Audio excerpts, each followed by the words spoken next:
Thank you very much, ladies and gentlemen of the press. We want to thank you at coming at very short notice.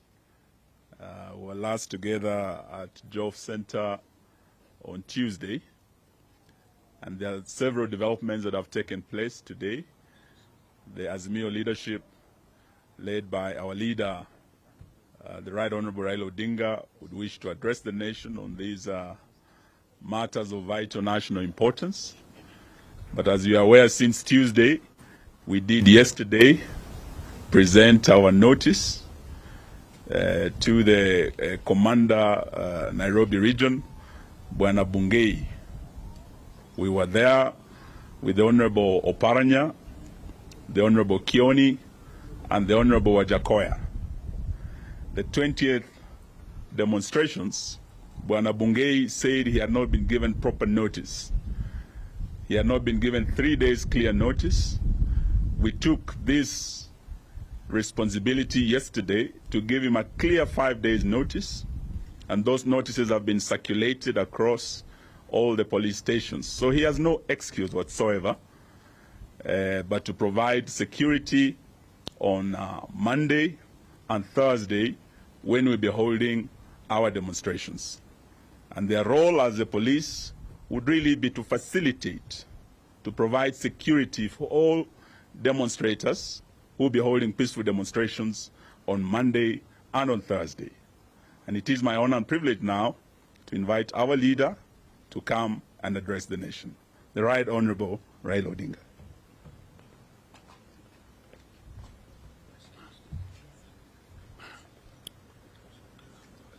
Ladies and gentlemen of the press, we have a statement which I'm going to read.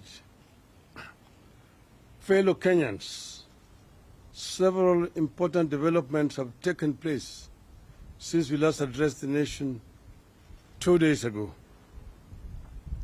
First, a section of the clergy has called on Azimio la Umoja to call off protests and instead engage in talks with Mr. William Ruto.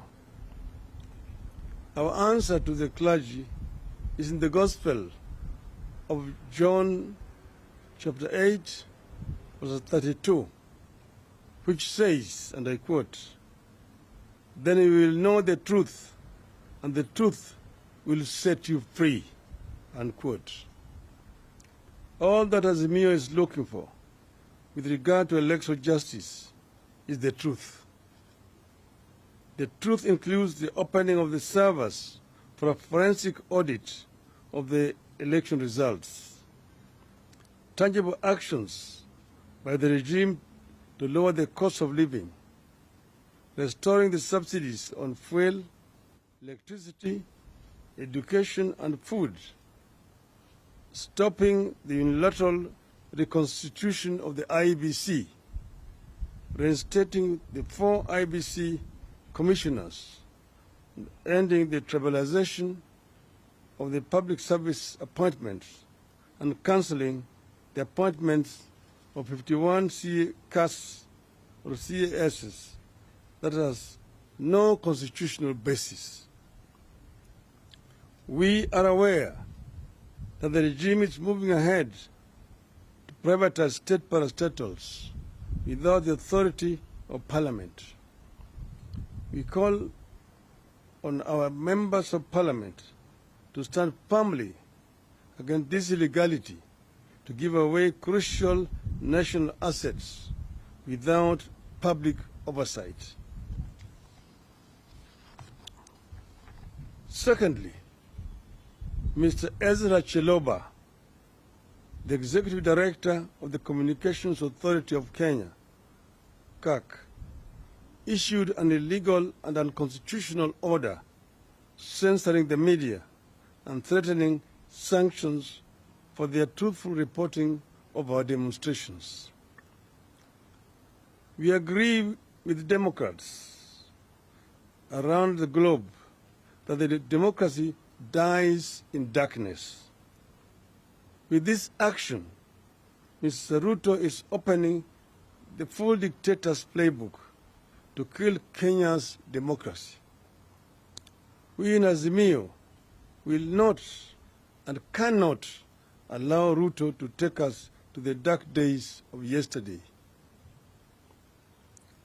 Thirdly, Kenya Kwanza has continued to claim that all we are looking for is a handshake. We emphatically refute these unfounded rumors that we are protesting to improve the lives of Kenyans because we want a handshake. This is an insult to the intelligence of Kenyans. We cannot and we will not participate in handshake with an illegitimate regime.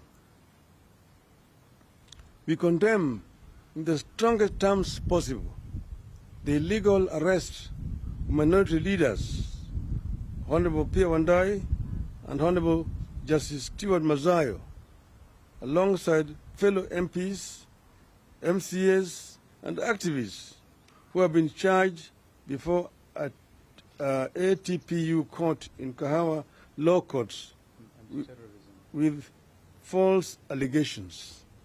This is anti-terrorism court. These patriotic Kenyans who have been arrested have done nothing wrong. We demand that the charges be dropped unconditionally with immediate effect.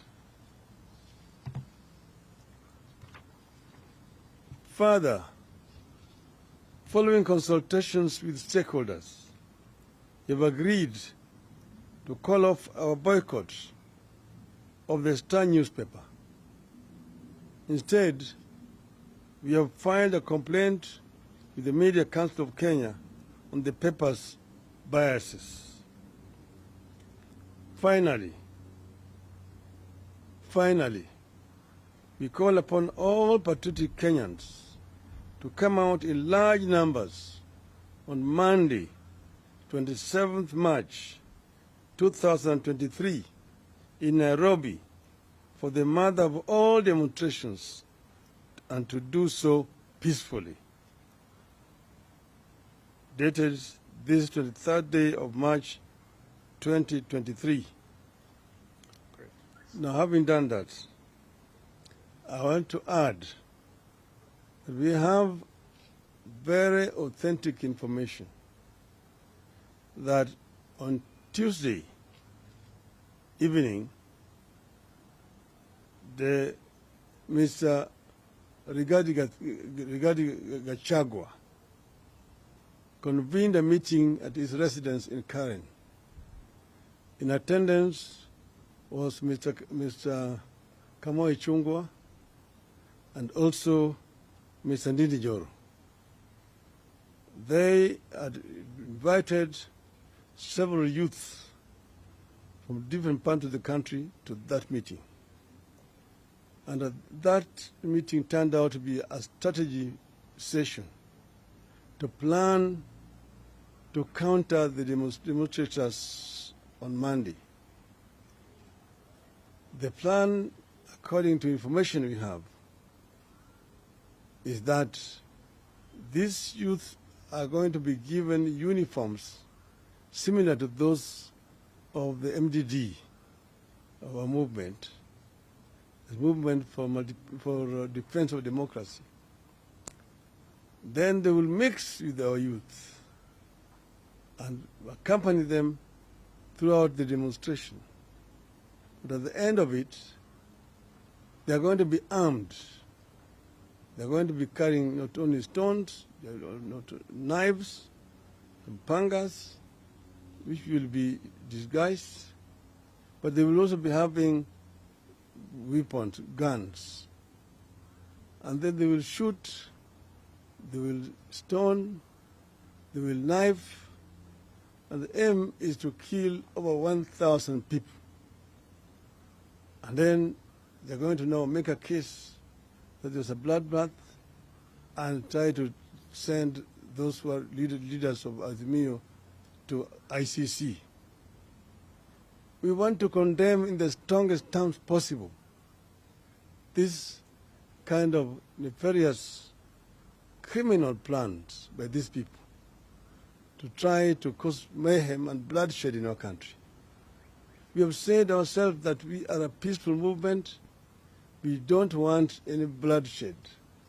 And we want to urge Mr. Gachagua and his people that the plans you are trying to make are evil and they will fail.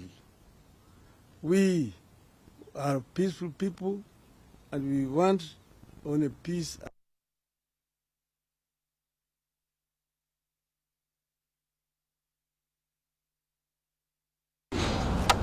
Will not be the plan of Azimio. It will be the plan of this regime, which is completely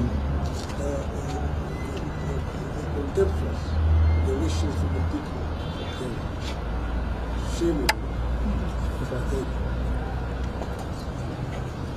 The Kiswahili.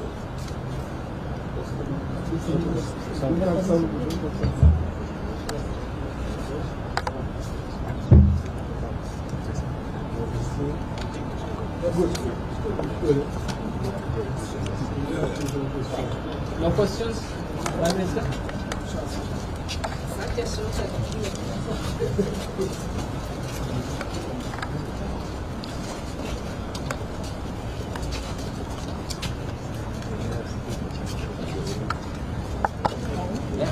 Yeah,